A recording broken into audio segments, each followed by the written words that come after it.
Alright mga kabingbeng, andito tayo ngayon para subukan itong truncated na reload at saka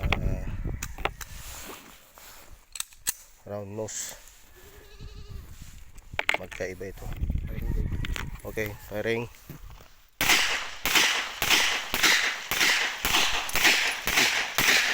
Ayos ah, walang palya.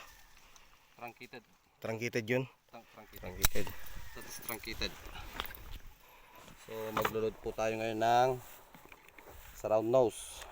Round nose, subukan naman natin mga reload yan po. Reload Na round nose.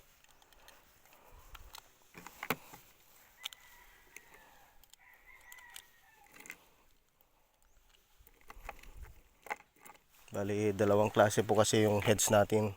Truncated, medyo pointed kaysa round nose. Tetesper natin bago tayo gagawa ng maraming reload.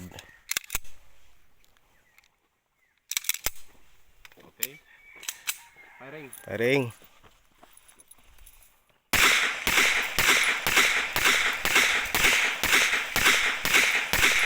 Ayan po, napakalinis, walang jam.